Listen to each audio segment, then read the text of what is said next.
PPT पे जा, slide बड़ी करा।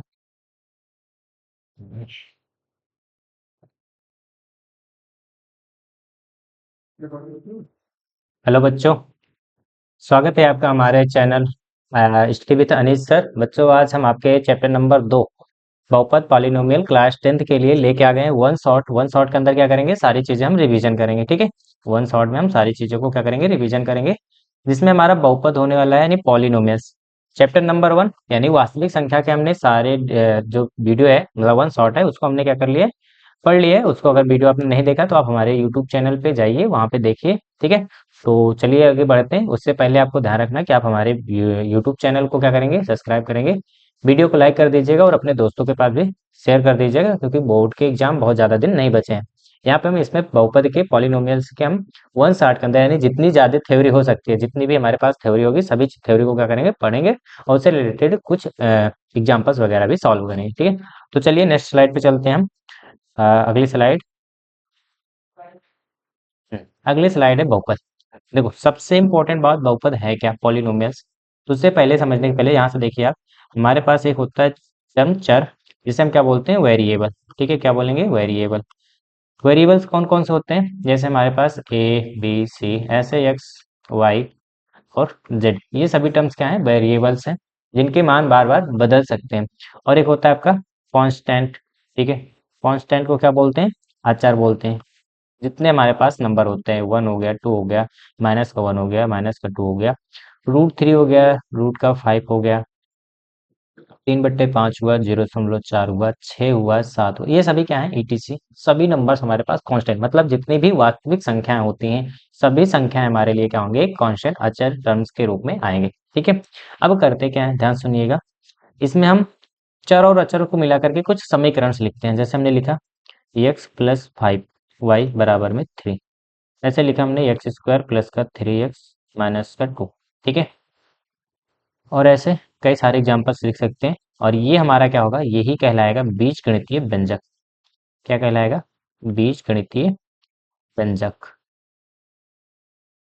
ध्यान सुनना, जब हम क्या करते हैं, चर और अचर को मिक्स करके मतलब इनको मिला करके कुछ इक्वेशंस बनाते हैं, इनके बीच में कुछ संक्रियाएं करते हैं, प्लस माइनस गुणा भाग करते हैं, जाकर के हमारा क्या बनता है, एक बीजगणितीय व्यंजक। और बहुपद होता कुछ नहीं, इसी बीजगणितीय व्यंजक का, ध्यान सुनिएगा, इसी बीजगणितीय व्यंजक का। यहाँ पे थोड़ा सा लिख दे रहे हैं, ध्यान दो। बीजगणितीय व्यंजक के जो चर होते हैं, चर की घात एक पूर्ण संख्या होनी चाहिए। क्या होनी चाहिए, पूर्ण संख्या होनी चाहिए। ध्यान सुनना, पूर्ण संख्या किसे कहते हैं, 0 1 2 dot dot dot infinite number तक, ये सभी पूर्ण संख्या होती है। मतलब जो चार टर्म्स आएगा, एक्स वाई जेड जो भी आएगा, उस पे क्या होनी चाहिए, एक वैल्यू आपको दिखनी चाहिए। नहीं तो अगर इसके वैल्यू में इसके अलावा कुछ भी है, आपका दशमलव में है, रूट के अंदर है, तो आपकी वैल्यू चीजें नहीं आएंगी। ठीक है, तो चलिए इसकी अगर परिभाषा लिखना चाहते हो, आप परिभाषा के बारे में समझना चाहते हो, तो यहाँ पे देखिए हम क्या लिख सकते हैं। हाँ, यानी किसी किसी बीजीय व्यंजक या बीज गणितीय व्यंजक, इसी को बोलते हैं बीजीय व्यंजक। ठीक है, बीजीय व्यंजक के चर की घात पूर्ण संख्या, ठीक है, पूर्ण संख्या होगी, तो वह बहुपद कहलाएगा। ठीक है, क्या कहलाएगा, बहुपद कहलाएगा, उसे हम बहुपद कहते हैं। ठीक है, ये आपको समझ में आना चाहिए, जिसके पास एक पूर्ण, जैसे यहाँ पे हमने इक्वेशन लिखा, देखो इसमें एक्स पावर में क्या होगा, एक, फिर वाई की पावर में क्या होगा, एक। ठीक है, तो ये क्या बन जाएगा हमारे लिए, बहुपद बन जाएगा। और यहाँ पे एक्स पावर 2 है, ये भी क्या है, पूर्ण संख्या। यहाँ पे एक्स पावर में भी है, एक है, ये भी एक पूर्ण संख्या है। ठीक है, तो इस हिसाब से ये दोनों क्या है, बहुपद है हमारे लिए। ठीक है, ध्यान रखिएगा, जैसे हमने लिख दिया इक्वेशन x+1/x। ठीक है, ये आपके पास बहुपद है क्या, बिल्कुल नहीं। देखो ध्यान से, अभी लगेगा कि हमें यहाँ पे एक्स पावर में एक है और यहाँ पे एक्स पावर में एक है, ये तो पूर्ण संख्या में इंक्लूडेड है। बट ध्यान रखिएगा, ये पावर में नीचे है, तो अगर ये पावर ऊपर जाएगी तो वहां पे आपने क्लास 9 में पढ़ रखा हो, एक ही पावर में अगर नीचे n है तो ऊपर जाने पर एक पावर माइनस का n बनता है, मतलब पावर में माइनस आ गया। और माइनस इसमें बिल्कुल इंक्लूड नहीं किया जाता पूर्ण संख्या में, तो आपको ध्यान रखना है, ये व्यंजक बीजीय व्यंजक जो होगा बहुपद नहीं होगा। तो इस तरह से हम समझ लिए कि हमारे पास बहुपद होता क्या है। ठीक है, आगे चलते हैं नेक्स्ट स्लाइड पे। अगली स्लाइड है हमारे लिए बहुपद की घात, ये क्या चीज है। ठीक है, यहाँ पे हमने कुछ क्वेश्चंस भी ले रखे हैं। और ये आपको क्वेश्चन अमूमन यहाँ पे दिख नहीं रहे होंगे, ठीक है। चलिए कोई बात नहीं, हम यहाँ वाले देखते हैं ध्यान से, उससे हमें मतलब ही नहीं है। चलो, बहुपद की घात क्या होती है? जैसे हमने कोई भी बहुपद लिख दिया, ए एक्स स्क्वायर प्लस का 5x, ध्यान सुनना। जैसे हमने अमूमन इसको, एक मिनट, मान लो अगर हमने एक ऐसे वर्ड लिखा 3x स्क्वायर, ठीक है। तो ध्यान रखिएगा, ये जो चर वैल्यू है ना, इसको हम बोलते हैं आधार। क्या बोलते हैं? आधार बोलेंगे। उसके ऊपर लगा होता है घातांक, इसको घातांक या घात बोलते हैं, और इसके आगे जो लगा होता है इसको बोलते हैं गुणांक, ठीक है, यानी कोफिशिएंट बोलते हैं। अब यहाँ पे होता क्या है, जो ये घातांक होता है आधार का गुणांक, यहाँ पे घातांक ये हमारा पूर्णांक होना चाहिए, यही। अब किसी भी इक्वेशन में जो सबसे बड़ा घातांक होगा, सबसे बड़ी पावर होगी, वही क्या कहलाएगी आपके लिए? उस पॉलिनोमियल यानी उस बहुपद की घात के रूप में आ जाएगा। जैसे यहाँ पे देखिए कुछ एग्जांपल्स दिख रहे हैं, पी एक्स, एक्स के फॉर्म में एक पॉलिनोमियल्स दिख रहा होगा, उसकी पावर में आपको कुछ ढूंढना है। यहाँ पे एक्स की पावर में क्या है? 4 है, एक्स पावर में 7 है, एक्स पावर में 2 है, ठीक है, सारे पूर्ण संख्या है, होल नंबर्स है। अब देखना, इसका घातांक 4 होगा, 7 होगा या 2 होगा। तो आपको यहाँ पे ढूंढना है क्या? सबसे बड़ी घात, ठीक है।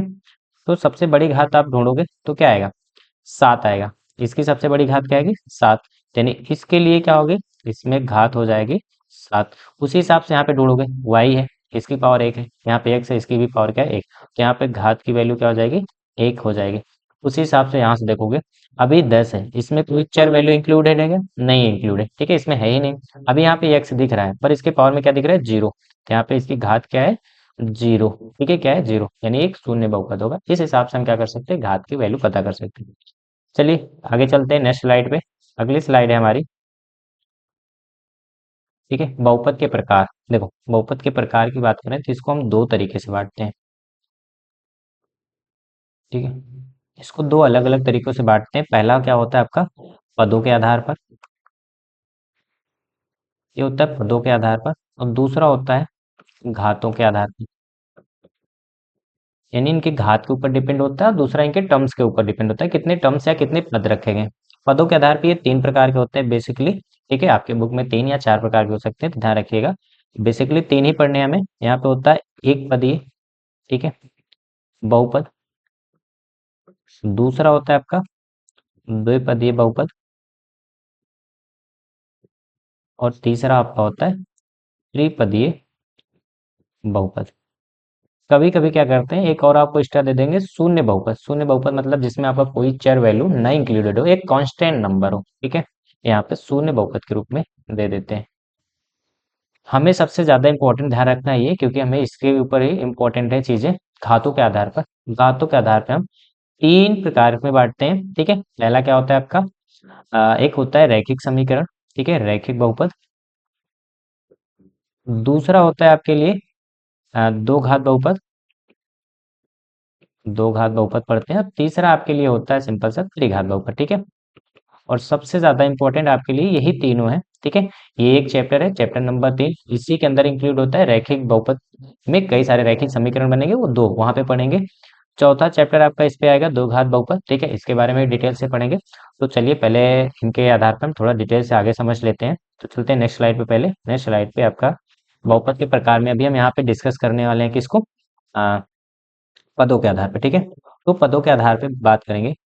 तो अभी हमने बताया पदों के आधार पे कितने होते हैं? तीन। पहला क्या होगा आपके पास? यहाँ पे आपका एक पदीय होगा। अगर इसका एग्जाम्पल देखें, एक पदीय बहुपद किसे कहेंगे, तो सिंपल सिंपल से आपको देखना है ध्यान से यहाँ से कि इसमें क्या होगा, केवल एक ही टर्म्स होगा, कोई प्लस माइनस आपको यहाँ पे जनरली देखने के लिए नहीं मिलेगा। जैसे हमने लिख दिया ए एक्स स्क्वायर, कम में लिख दिया 5x, ठीक है, 2y। ये सभी क्या है, देखो इसमें कोई प्लस वैल्यू माइनस नहीं चल रही है। सिंपल सा एक आपको टर्म लिखा गया, उसी को मान लिया हमने बहुपद, ठीक है, ये एक पद होंगे। तो यहाँ से आपसे क्वेश्चन ऐसे पूछेंगे, कोई टर्म्स दे देंगे एमसीक्यू के अंदर, आपसे पूछ लेंगे इसमें से कौन सा पद एक पदीय है, ठीक है। तो आपको इस तरह से ढूंढना रहेगा। ध्यान रखिएगा, एक पदीय बहुपद पहचानने का सबसे आसान तरीका, कोई प्लस माइनस नहीं दिखेगा उसमें, ठीक है, प्लस और माइनस ही ढूंढना है। मल्टीप्लाई और डिवाइड को, यानी गुणा और भाग को नहीं ढूंढना है। तो प्लस माइनस ढूंढो, एक भी प्लस माइनस नहीं, वो एक पदीय होगा। दूसरा क्या होगा? द्विपदीय बहुपद होगा, ठीक है, द्विपदीय बहुपद होगा। तो उसके अंदर क्या होगा, हमें एक बार प्लस या माइनस मिलेगा। जैसे हमने लिखा एक्स स्क्वायर प्लस का 5x, ठीक है, 2y प्लस में x, ऐसे लिख दिया 5x माइनस का 3, ठीक है। तो ये क्या है हमारे लिए? द्विपदीय। इसमें देखो एक टर्म्स ये हो जाएगा, एक टर्म्स ये, दूसरे में ये टर्म्स, ये अलग अलग दो टर्म्स हो गए। यहाँ पे भी आपके दो ये अलग अलग टर्म्स इस तरह से देखने के लिए मिल जाएंगे। तीसरा क्या होता है हमारे पास? त्रिघात बहुपद होता है, ठीक है, त्रिघात बहुपद। इसमें क्या है, तीन, सॉरी, त्रिघात यहाँ पे नहीं आएगा, यहाँ पे त्रिपदीय आएगा, ठीक है। यहाँ पे आएगा आपका त्रिपदीय बहुपद। इसमें तीन टर्म्स यानी दो बार प्लस माइनस दिखेगा, तो एक्स स्क्वायर प्लस का 5x प्लस का 7, ये हो गया 2x पावर 4 प्लस में 6x माइनस का 5, ये भी क्या है आपका इसी तरह से त्रिपदीय है, ठीक है।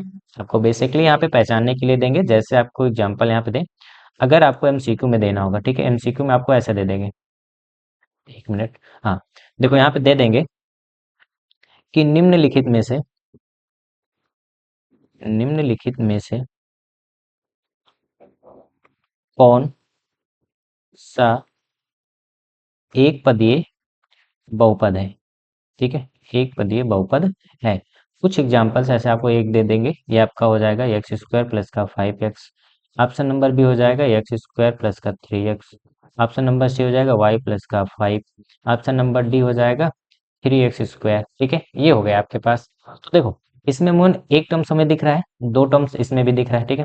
देखोगे यहाँ पे, एक मिनट पेन चेंज कर लेते हैं थोड़ा, हाँ, यहाँ पे आपको क्या दिख रहा है, एक टर्म्स ये बीच में प्लस वैल्यू लगी, ये प्लस लग गया, तो ये दूसरी टर्म्स हो गई, इसमें कितने दो टर्म्स है, ये तो गलत हो गया।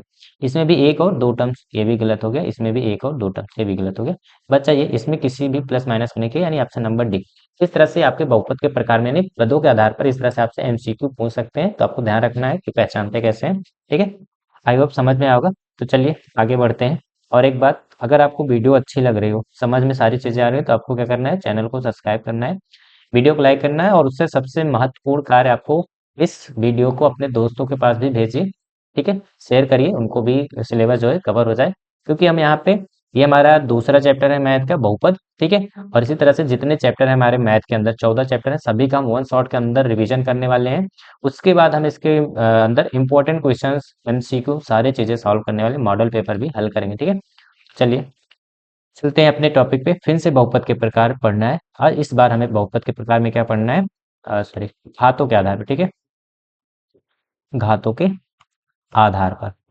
घात के आधार पे आप ध्यान रखिएगा, क्योंकि अभी हमने बताया ये आपका इंपॉर्टेंट है, ठीक है, इस पे जनरली यही से क्वेश्चन लगाएंगे, वो हमारे किसी काम के नहीं, जो अभी हमने पदों के आधार पर, बस उसमें से बेसिक बेसिक एमसीक्यू ही पूछे जाते हैं, उससे ज्यादा नहीं पूछेंगे आपसे, ठीक है, लेकिन यहाँ से जनरली क्वेश्चन बहुत बढ़िया बनेंगे। तो घातों के आधार पर क्या होता है, आपके पास तीन प्रकार होता है, पहला होता है आपका रैखिक, ठीक है, रैखिक बहुपद।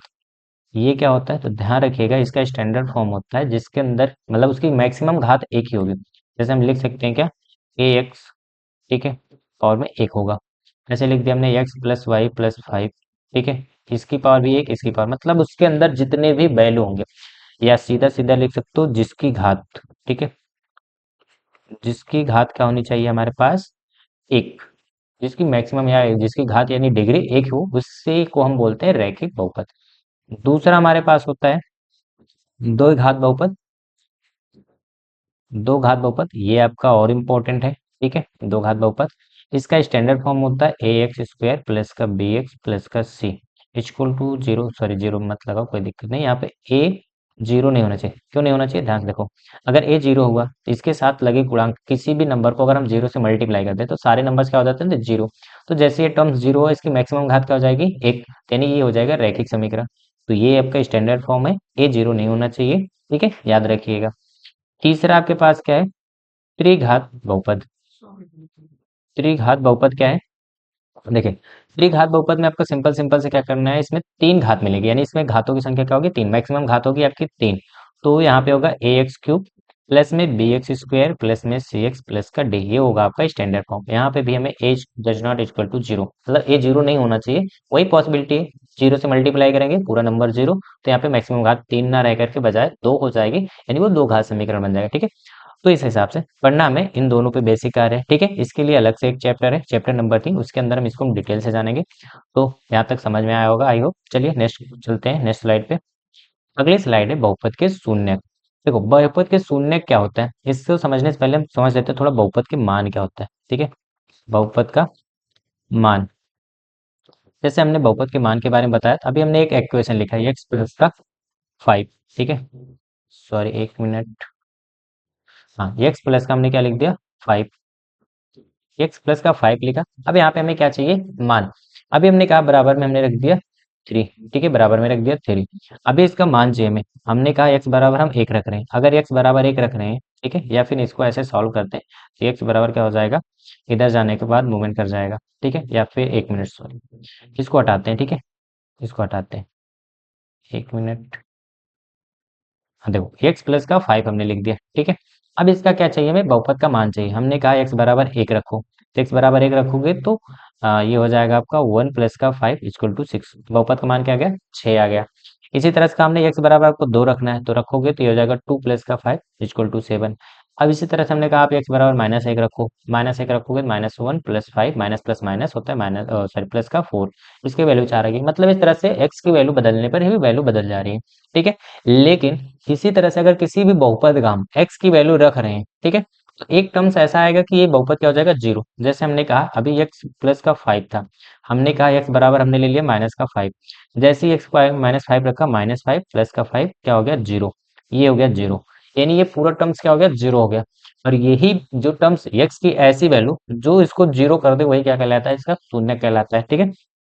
ध्यान सुनने, शून्य क्या होते हैं, तो उस, ऐसे ही अगर इसका लिखना चाहते हो परिभाषा तो लिख सकते हो कि उस बहुपद में, ठीक है, उस बहुपद में चर की ऐसी वैल्यू, ऐसा मान या फिर ऐसा मान, ठीक है, जो पूरे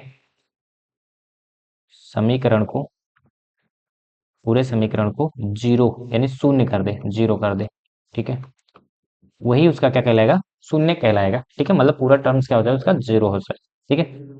आई होप समझ में आएगा। चलिए आगे इसको अच्छे से और समझेंगे, ठीक है। नेक्स्ट स्लाइड है आपका बहुपद शून्य। अब देखो दो घात बहुपद होगी, दो घात बहुपद है, इसका शून्य हमें फाइंड करना है। तो कैसे फाइंड करते हैं, क्योंकि देखो इसका स्टैंडर्ड फॉर्म होता है ax स्क्वायर प्लस में bx प्लस में c। शून्य निकालने के लिए इसको बराबर में 0 रखेंगे। अभी मान लेते हैं, माना, ठीक है, इसके शून्य हमारे पास क्या होंगे, अल्फा और बीटा, दो वैल्यू हो गई, अल्फा और बीटा। हमने इसकी वैल्यू को मान लिया, हमारे पास है अल्फा और बीटा, ये दो चीजें मान लिया हमने। तो देखो यहाँ पे हम इसका शून्य निकालते हैं, जैसे एग्जाम्पल के रूप में ले ले एक्स स्क्वायर प्लस का 7x प्लस का 10, ठीक है, बराबर में 0 रखो। ये आपका एक दो घात बहुपद है। अब इसका हमें शून्य निकालना है, तो हम गुणनखंड मेथड लगाते हैं। कौन सा, गुणनखंड विधि से निकालते हैं। सबसे पहले क्या करते हैं, इस टर्म को, जो कांस्टेंट टर्म्स ना, इसको आप मल्टीप्लाई कर दो इसके सामने जो गुणांक है, गुणांक यहाँ पे क्या है, 1। तो 1 है तो 10 का गुणा करोगे 1 से, तो 10 एकम 10 होगा। अब इस 10 का करोगे गुणनखंड, तो ये हो जाएगा 2 पंचे 10, 5 एकम 5। क्या आया गुणनखंड, 2 गुणे 5। अब इस 2 गुणे 5 का ऐसा पेयर बनाओ कि गुणा करने पे 10 आ जाए और जोड़ने घटाने पे क्या आ जाए, 7 आ जाए, ठीक है। तो 5 दूनी 10 और 5 दो 7, यानी इसको लिख सकते हो एक्स स्क्वायर। अब इस 7 को तोड़ो इसके रूप में, 5x प्लस का, सॉरी 2x प्लस में 10 बराबर का 0। अभी हमारे पास चार टर्म्स हो गए, चार टर्म्स में दो दो टर्म्स को अंडरलाइन करिए और उसमें से जो पॉसिबल, पहले टर्म से जो पॉसिबिलिटी हो सके सारे को कॉमन ले लीजिए। कॉमन ही ढूंढना है, ठीक है। तो यहाँ पे x दिख रहा है, यहाँ पे भी x दिख रहा है, x कॉमन लिया तो बचेगा क्या, x प्लस का 5, ठीक है। अब हमें दूसरे टर्म्स में ध्यान रखना है, दो दूसरा पेयर बनाया है उसके अंदर ढूंढना है कि ऐसा वैल्यू क्या निकालना है कि बीच में यही बचना चाहिए, x प्लस का 5। तो देखो यहाँ पे x ही चाहिए, 2 एक्स्ट्रा है हमारे पास, तो प्लस का 2 ले लो, बचेगा x प्लस। अब 10 था, 10 में से 2 निकाल लिया तो क्या बचेगा, 5 ही बचेगा, ठीक है, बराबर में 0। ये दोनों को एक ब्रैकेट में लिखो, यानी x प्लस का 5, और इसको दोनों को लिखो एक ब्रैकेट में x प्लस का 2। इसको अमूमन 0 करोगे तो यहाँ से x प्लस 5 बराबर 0 रखोगे तो आएगा x बराबर में माइनस का 5, और यहाँ से इसको लिखोगे x प्लस का 2 बराबर 0, तो ये हो जाएगा x बराबर माइनस का 2। अब ध्यान से सुनो, अभी हमने क्या बोला था, अभी इसको थोड़ा सा हटाते हैं, ठीक है, 1 मिनट।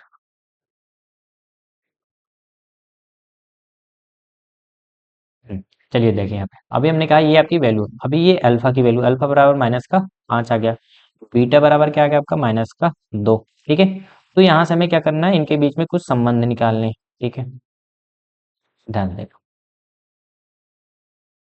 अब क्या होता है, ये शून्य तो निकल के आ गया, आपसे पूछेंगे शून्य को तथा गुणांकों के मध्य, गुणांकों के मध्य संबंध आपसे पूछेंगे, ठीक है। इसके बीच में आपको संबंध बताना रहेगा। देखो शून्य कभी हमारे पास क्या होते हैं, अल्फा और बीटा निकल के आया, हमने बताया। गुणांक क्या है, इसके टर्म्स के आगे, जैसे हमें इक्वेशन लिखा है एक्स स्क्वायर प्लस का 7x प्लस का सी, और सॉरी 10। अब इसको किससे कंपेयर कर दें, ए एक्स स्क्वायर प्लस में बी एक्स प्लस में सी। अब इससे कंपेयर करोगे तो एक्स स्क्वायर के सामने ए होता तो यहाँ पे क्या लिखा गया एक, यानी ए की वैल्यू यहाँ से क्या आएगी एक आ जाएगी। बी के सामने क्या है सेवन, तो बी बराबर सेवन आ जाएगा, सी बराबर आ जाएगा 10, यहाँ से आ गए आपके गुणांक।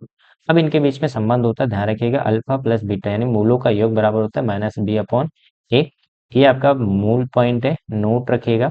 और अल्फा इंटू बीटा बराबर क्या होता है आपका सी अपॉन ए, ये भी आपका इंपॉर्टेंट पॉइंट है, ठीक है। इसी के आधार पर हम देखते हैं निष्कर्ष निकालते हैं क्या होता है। अल्फा की वैल्यू क्या मान रखा है हमने माइनस का 5, बीटा की वैल्यू क्या रखा है हमने माइनस का 2, ठीक है। माइनस माइनस प्लस होते हैं, दोनों जुड़ जाएंगे, बराबर में माइनस का बी, माइनस है बी की वैल्यू 7 बटे ए की वैल्यू क्या है 1, ठीक है। माइनस माइनस प्लस होता है पर वैल्यू माइनस की रहती है, -7 इक्वल टू माइनस का 7, ये हो गया बराबर, ठीक है। यहाँ से हमारा प्रूव्ड हुआ। दूसरा कंडीशन अगर हम यहाँ से चेक करना चाहते हैं, अल्फा इंटू बीटा यानी -5 इंटू माइनस का 2 इक्वल टू सी, सी की वैल्यू क्या है 10, ए की वैल्यू क्या है 1, माइनस माइनस हो जाता है प्लस, मल्टीप्लाई के अंदर 5 दूनी 10, 10 बराबर हो गया 10, ये भी यहाँ से आ गया, मतलब संबंध भी स्थापित हो गए। तो आपको ये चीज याद रखना है, ठीक है। इंपॉर्टेंट में क्या है आपके लिए ये चीज, ये आपको इंपॉर्टेंट में याद रखना है, और ये भी इंपॉर्टेंट याद रखना है, ठीक है। ये टर्म्स आपके लिए अल्फा इंटू बीटा बराबर होता है माइनस बी अपॉन ए, और alpha into sorry alpha plus beta बराबर होता है माइनस बी अपॉन ए, और अल्फा इंटू बीटा बराबर होता है सी अपॉन ए। तो ये वैल्यू याद रखोगे, और यहाँ से हम इसका क्या निकाल लेते हैं शून्य, शून्य का आराम से निकाल लोगे, ठीक है। इस हिसाब से हम बहुपद के शून्य के बारे में जानते हैं। चलिए नेक्स्ट क्वेश्चन स्लाइड पे चलते हैं। देखो बहुपद के शून्य का ज्यामितीय अर्थ क्या है, इसका मतलब ध्यान सुनना। ज्यामितीय अर्थ का के बारे में क्या बात करते हैं, तो बहुपद के शून्य का ज्यामितीय अर्थ है सिंपल सिंपल सा, कि यहाँ पे क्या होता है, अभी ग्राफ बनाएंगे, ठीक है। ऐसे अगर हमारे पास ये एक्स वैल्यू है और ये वाई वैल्यू है, ठीक है, ऐसे वाई अक्ष है, ये आपका एक्स अक्ष है, ठीक है। तो इस पे कुछ डिनोट करेंगे, ठीक है, कुछ डिनोट करेंगे, तो ध्यान रखिएगा एक्स के टर्म में आएगा। अभी कोई ऐसे ग्राफ बना दिया गया ऐसे, ठीक है, ऐसे फ्लैक्चुएट हो गया, ऐसे हमारे ग्राफ बना गया।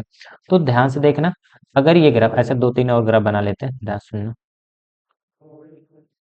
ठीक है,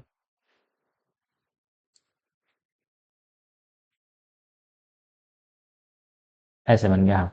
ऐसे कुछ हमने ग्राफ बना रखे हैं, ठीक है, एक ग्राफ और यहाँ पे बना लेते हैं, ठीक है, ऐसे। अब यहाँ पे क्या होगा ध्यान से देखना, एक मिनट, हाँ। अब देखिए इसके अंदर हमें क्या हो रहा है, हमें इसके अंदर शून्य निकालना है। बहुपद के शून्य का ज्यामितीय अर्थ क्या है कि ध्यान रखिएगा, अगर ये एक्स टर्म से है तो ये, सॉरी यहाँ पे ये एक्स अक्ष होगा, ये वाई अक्ष होगा, हाँ, ठीक है, ये एक्स अक्ष होगा, वाई अक्ष होगा। तो यहाँ पे क्या करेगा, ये एक्स लाइन को जितनी बार कट करेगा, देखो यहाँ पे ये कितनी बार कट रहा है एक बार, यहाँ पे एक्स अक्ष को एक बार, और ये कितनी बार इसने एक्स अक्ष को कट किया तीन बार, यानी इसके कितने शून्य होंगे, तो आप डायरेक्टली बताओगे इसके शून्यकों की संख्या क्या है तीन है, ठीक है। यानी जितनी बार वो ग्राफ में एक्स लाइन को कट करेगा मान के चलिएगा उसका शून्य होगा। उसी तरह से दूसरे ग्राफ में अगर देखें तो यहाँ पे क्या कर रहा है, ये एक बार कट कर रहा है, तो इसका शून्य की संख्या क्या होगी मात्र एक होगी, ठीक है। ये कितनी बार कट कर रहा है एक और दो बार, तो ये क्या होगी इसके पास शून्यकों की संख्या दो होगी। ये कितनी बार कट कर रहा है, क्या कट कर रहा है बिल्कुल नहीं, यहाँ पे टच भी नहीं कर रहा है, निकल जा रहा है, ठीक है, टच भी नहीं कर रहा है, क्या कर रहा है निकल जा रहा है। तो इसके पास जीरो शून्य होंगे, कितने होंगे शून्य जीरो होंगे, ठीक है। इस तरह से आपको ग्राफ देख करके बता देना है। वैसे ये एमसीक्यू वगैरह में पूछ लेते हैं, ठीक है, आपको ध्यान रखना है ये चीजें। चलिए नेक्स्ट स्लाइड पे चलते हैं, अगली स्लाइड यहाँ पे ग्राफ में आ गई। अब ध्यान से देखिएगा, हमारे पास अभी रैखिक समीकरण आएगा पहले, ठीक है। अगर रैखिक समीकरण आया तो ध्यान रखिएगा, रैखिक समीकरण या फिर रैखिक बहुपद की बात करें, ठीक है। अगर हम रैखिक बहुपद की बात करें तो रैखिक बहुपद का हमेशा याद रखिएगा, ग्राफ एक सीधी लाइन बनेगा।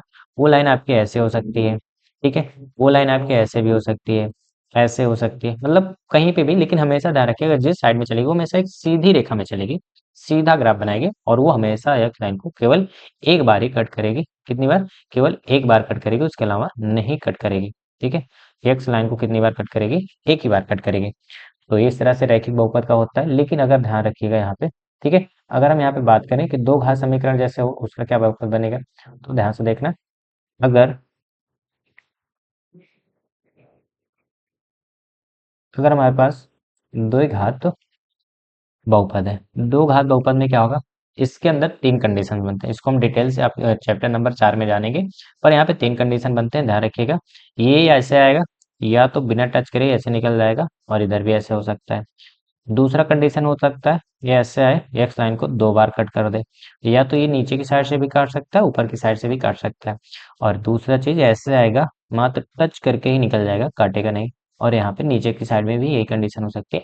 इस तरह से तीन कंडीशन बनते हैं, या तो ये कट ही नहीं करेगा, या तो कट करेगा तो दो टाइम्स कट कर देगा, या तो केवल एक टाइम से टच करके निकल जाएगा। ठीक है, ये दो घात बहुपद के रैखिक ज्यामितीय अर्थ होते हैं, तो ध्यान रखिएगा। जिसकी जितनी मैक्सिमम घात होगी उसके उतने शून्य होंगे। तो इसके पास अगर ग्राफ देखेंगे तो दो शून्य है, तो इसके मतलब इसके पास कौन सा समीकरण है, दो घात बहुपद है। ठीक है, इस हिसाब से पता कर सकते हैं। चलिए देखिए, यहाँ पे वही ग्राफ बनाना है, तो आपको ग्राफ ग्राफ पे ज्यादा ध्यान नहीं देखना है। आपको ग्राफ से मेजरली ऐसे क्वेश्चन पूछेंगे, जैसे आपका ऐसे एक ग्राफ दे देंगे, ऐसे ऐसे। ठीक है, बताओ इसके अंदर कितने शून्य गए। तो एक, दो, तीन, चार, पाँच, पांच जगह एक लाइन को कट करा है, तो पांच ग्राफ हो जाएंगे। ठीक है, तो बेसिक आपको इसी तरह से बताना है। चलिए नेक्स्ट स्लाइड पे चलते हैं। अगली स्लाइड है बहुपद शून्यक और गुणांकों में संबंध। हाँ, ये इंपॉर्टेंट है। ठीक है, अभी हमने आपको बहुपद के शून्य को वहां पे निकालने बताया और गुणांक के बीच में कुछ रिलेशन बताए थे, लेकिन रैखिक बहुपद के लिए नहीं बताया। रैखिक बहुपद में जैसे हमें दे दिया गया एक्स प्लस का बी, बी एक कांस्टेंट नंबर मान सकते हो। ठीक है, बी क्या होगा, एक कांस्टेंट नंबर होगा, क्योंकि इसका फॉर्मूला ऐसे बनता है। ठीक है, ए एक्स प्लस का बी, ये जनरल फॉर्म होता है। अब इसका शून्य निकालोगे तो एक्स बराबर आ जाता है माइनस बी अपॉन ए। ठीक है, ये वैल्यू होगी, मतलब किसी भी रैखिक बहुपद के लिए जो शून्य का आएगा। ठीक है, जो शून्य का आएगा उसमें अगर वो ये शून्य अल्फा मान लें, तो अल्फा बराबर का होता है बी अपान ए। जैसे हमने देखो सिंपल से एक एग्जांपल ले लें तो समझ में आएगा। ठीक है, जैसे हमने ले लिया एक्स प्लस का 5, ये आपका रैखिक बहुपद है। ठीक है, अब इसको तुलना कर दो ए एक्स प्लस से बी से। ए की वैल्यू क्या होगी, एक, बी की वैल्यू होगी 5। ठीक है, अब इसका शून्य निकालोगे तो माइनस एक्स की जगह पे -5 रखोगे, या फिर इसको ऐसे निकालते हैं एक्स प्लस 5 बराबर 0। तो एक्स बराबर क्या हो जाएगा, -5, यानी एक्स की वैल्यू क्या आ गई, -5। इस पे ये 0 हो जाता है, तो ये रख दो। ठीक है, ये -5 है, बी की वैल्यू 5 है, ऑलरेडी माइनस लगा हुआ है, अपान में एक है। देखो आ गया ना, दोनों बराबर में, -5 इक्वल टू -5। ये आसान होता है, ये आपसे नहीं पूछेगी। बोर्ड में ये नहीं पूछा जाता है कि रैखिक समीकरण के बहुपद के ज्ञात कीजिए, शून्य ज्ञात कीजिए, उनके गुणांकों के मध्य संबंध स्थापित कीजिए। ऐसा कुछ नहीं पूछते आपसे। जनरली हमने आपको यहाँ पे बता दिया, पूछते हैं आपको दो घात समीकरण, यानी दो घात रैखिक जो बहुपद होता है उससे पूछते हैं। ठीक है, तो चलिए सीधा दो घात बहुपद के लिए समझते हैं। अभी हमने क्या बताया, आपके पास दो घात बहुपद होगा कुछ इस तरह से, ए एक्स स्क्वायर प्लस का बी एक्स प्लस का सी। अब इसका शून्य रखना होगा 0, 0 रखेंगे तो निकल के आएगा अल्फा और बीटा। इसके मान लिया हमने दो शून्य है, अल्फा और बीटा। तो ध्यान रखिएगा, इनके गुणांकों के मध्य जो संबंध होता है वो भी होता है अल्फा, सॉरी यहाँ पे एक मिनट, अल्फा प्लस का बीटा। अल्फा प्लस का बीटा बराबर क्या होगा आपका, माइनस बी अपॉन ए। इस बात को आप क्या करोगे, नोट करके रखोगे।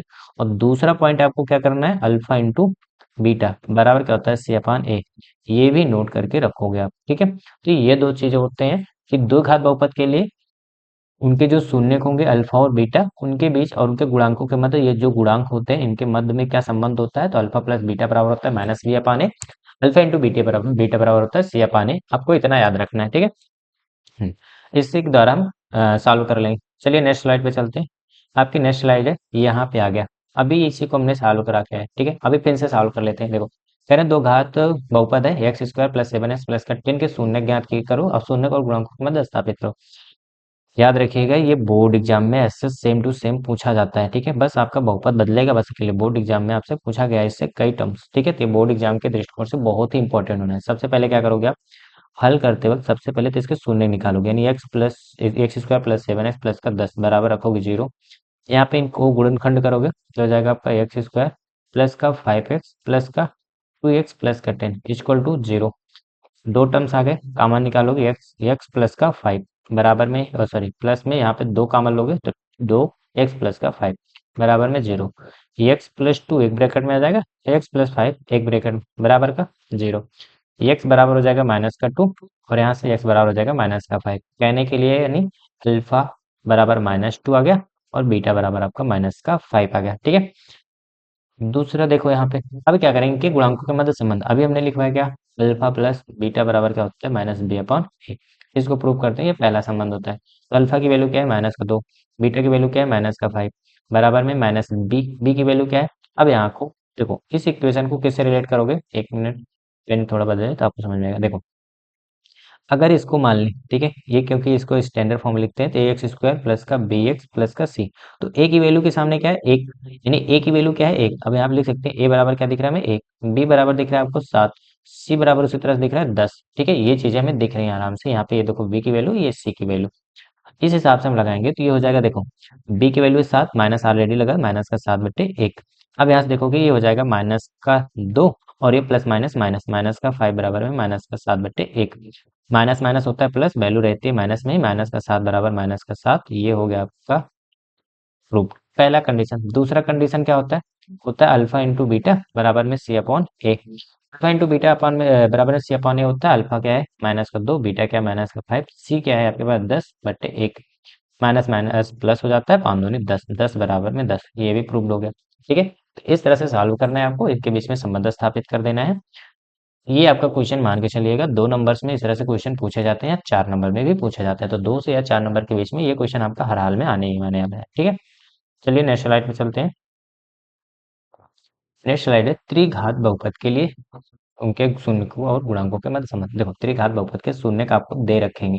ठीक है, अमूमन इनके शून्यक हमें दे दिया जाता है, ज्ञात नहीं करने होते। ठीक है, अगर ज्ञात करना होगा तो इसको हम आपको इस क्लास में बता देंगे। सिंपल सा आपको याद रखना है, किसी त्रिघात बहुपद में जिसकी घात उतनी शून्यक, यानी अल्फा बीटा और गामा, इसके 3 शून्यक हो गए, अल्फा बीटा गामा मान लिया। तो ध्यान रखिएगा 3 चीजें बनती हैं। इसका स्टैंडर्ड फॉर्म होता है ए एक्स क्यूब प्लस में बी एक्स स्क्वायर प्लस में सी एक्स प्लस में डी। ठीक है, अब यहाँ पे शून्य निकालेंगे तो होता है अल्फा प्लस में बीटा प्लस में गामा बराबर होता है आपका माइनस बी अपॉन ए। ठीक है, फर्स्ट कंडीशन याद रखिएगा। ठीक है, दूसरा होता है अल्फा बीटा प्लस में बीटा गामा। इस बार हम दो दो चर को लेकर गुणा करेंगे, फिर उनको जोड़ेंगे। ठीक है, दो दो शून्य को, तो यहाँ पे गामा और अल्फा इनके बराबर होता है सी अपॉन ए। ठीक है, एक ये वैल्यू याद रखिएगा, सी अपॉन ए। अगला होगा alpha into beta into gamma बराबर डी अपॉन ए। ये भी आप याद रखिएगा। ठीक है, इस तरह से हम तीनों शून्य से सत्यापित कर सकते हैं। हमें इसको शून्य दे रखेंगे, नहीं देंगे तो उसको निकालना बताएंगे। ठीक है, फिलहाल अभी हम नहीं बता रहे, क्योंकि जनरली से पूछा नहीं जाता आपसे। चलिए नेक्स्ट स्लाइड पे चलते हैं। त्रिघात बहुपद के लिए और शून्य दिए गए शून्य को, देखो हेडिंग क्या है, ध्यान सुनिएगा। दिए गए शून्यकों से दो घात और त्रिघात बहुपद बनाना। अगर हमें मान लो एक शून्य दे दिया गया, अल्फा और बीटा, किससे कैसे बहुपद बनाएंगे। अभी यहाँ पे कुछ मान लो हमें दे दिया गया, मैं जैसे दे दिया गया माइनस का 3 और माइनस का 5 दे दिया गया। ठीक है, ये दो शून्य दे दिए गए, हम इससे कैसे बनाएंगे। तो देखो ये अल्फा है और ये बीटा है। इससे बनाने के लिए आपको फार्मूला याद रखना होगा, होता है एक्स स्क्वायर ब्रैकेट में शून्यकों का शून्यकों का योग एक्स प्लस में शून्यकों का गुणनफल। क्या होता है, शून्यकों का गुणनफल। ये आपको याद रखना है। ठीक है, ये आपके लिए क्या है, इंपॉर्टेंट है। ये अमूमन आपसे पूछे जाते हैं, तो इंपॉर्टेंट है, याद रखिएगा। या फिर इसी को लिखते हैं एक्स स्क्वायर माइनस का अल्फा प्लस बीटा एक्स और प्लस में अल्फा इंटू बीटा। ठीक है, अब देखो हमारे पास पहले अल्फा क्या दिया गया था, अल्फा दिया गया था आपको, अल्फा दिया गया था आपके पास -3, बीटा बराबर दिया गया है आपको -5। बना लेते हैं एक्स स्क्वायर माइनस में 10 में माइनस पहले से लगा है, -3 प्लस में -5, एक्स प्लस में -3 इंटू -5। ठीक है, इसको मल्टीप्लाई करेंगे तो हो जाएगा एक्स स्क्वायर माइनस में, ये माइनस माइनस क्या हो जाते हैं प्लस, लेकिन वैल्यू माइनस चिन्ह रहेगा। ठीक है, तो 5 3 8 -8 ब्रैकेट में एक्स प्लस में 5 3 15, माइनस माइनस प्लस हो जाते हैं, इसलिए 15 रहेगा। ठीक है, अभी देखो ये माइनस क्या हो जाएगा प्लस, तो हो जाएगा एक्स स्क्वायर प्लस का 8x प्लस का 15। ये बन गया हमारा दो घात बहुपद। ठीक है, किस तरह से आपसे पूछेंगे, आपको ध्यान रखना है क्या होता है एक्स स्क्वायर माइनस का alpha plus beta x plus में अल्फा इंटू बीटा, बस इतना ध्यान रखना है, आपको बहुपद आराम से बन जाएगा। आई होप समझ में आएगा। ठीक है, बाकी आप क्वेश्चन कराएंगे तो सारी चीजें डिटेल से समझेंगे। त्रिघात बहुपद बनाने के लिए, इसके लिए भी आपको फार्मूला याद रखना है, क्या होता है एक्स स्क्वायर प्लस में, ठीक है सॉरी माइनस होता है यहाँ पे, माइनस माइनस का क्या होगा अल्फा प्लस में बीटा प्लस में गामा, एक्स स्क्वायर प्लस का अल्फा बीटा प्लस में beta gamma plus gamma alpha x minus में alpha into beta into gamma. ये याद रखिएगा। अगर आपको 3 शून्य दे देंगे तो आपको इसी पे वैल्यू पे रख के बताना है। ठीक है, तो इससे आप बना लीजिएगा। अमूमन यहाँ पे क्या करना है, शून्यकों का योग कर देना है। ठीक है, क्या करना है, शून्यकों का योग करना है। ठीक है, यहाँ पे आपको क्या करना है, दो दो शून्य पहले तो गुणा करना है, ठीक है। तो शून्यकों के दो शून्यकों के गुणनफल का योग है ये, ठीक है। गुणनफल का योग देखो सिंपल से क्या कहेगा, पहले आप दो शून्य लोगे, उनको गुणा करोगे और इसी तरह से सबको बनाओगे। तो देखो हमारे पास तीन होते हैं, अल्फा बीटा और गामा। तो एक बार अल्फा बीटा को लेंगे, फिर एक बार बीटा गामा को लेंगे, एक बार अल्फा और गामा को लेंगे। तो इस तरह से तीन बन जाएंगे, तीनों को आपस में जोड़ लोगे तो ये बन जाएगा। उसके बाद में क्या होता है आपका, तीनों शून्यकों का गुणनफल, यानी सिंपल सा लिख सकते हैं इसको, शून्यकों का गुणनफल। तो शून्यकों का क्या होगा यहाँ पे, गुणनफल। इस तरह से आप बना ले जाओगे दो घात बहुपद, ठीक है, ओ सॉरी त्रिघात बहुपद समीकरण। चलिए नेक्स्ट स्लाइड पे चलते हैं। हाँ ये खत्म हो गया, ठीक है। चलिए यहाँ पे हमारा वीडियो क्या होता है, खत्म होता है। मतलब अमूमन आपके पास जितनी जितनी बेसिक बेसिक जानकारियाँ थी हमने इसमें बता दिया है। तो अगर आपको वीडियो अच्छा लगा हो और आपको इससे संबंधित क्वेश्चन करने हैं, ठीक है। अभी तो ये क्या था, थ्योरिकल पार्ट था, सिर्फ हमने थ्योरी के बारे में क्या क्या चीजें होती हैं उसको रिवीजन किया। अगर इसको आपको अच्छे से क्वेश्चंस वगैरह सारी चीजें प्रैक्टिस करनी है तो आपको हमारे चैनल से क्या करना होगा, जुड़ना होगा। तो सबसे पहले आप हमारे चैनल पे जाइए, स्टडी विथ अनीश सर, उस पर आप हमारे चैनल को पहले सब्सक्राइब करिए और लाइक करिए और अपने दोस्तों को भी शेयर कर दीजिएगा, ठीक है। जिससे हम अभी सभी सारे वीडियो लेके आएंगे तो आपको ये वीडियो पूरी मिलती रहेगी, ठीक है। तो आई होप बहुत वीडियो अच्छा लगा हो, तो आप बढ़िया बढ़िया कमेंट करिए, ठीक है। अच्छा लगता है तो आप लिखिए, खराब लगता है तो बताइए, उनको हम सुधारेंगे, ठीक है। तो तब तक के लिए बाय बाय, चलिए आप लोग अपना ध्यान रखिएगा, ठीक है।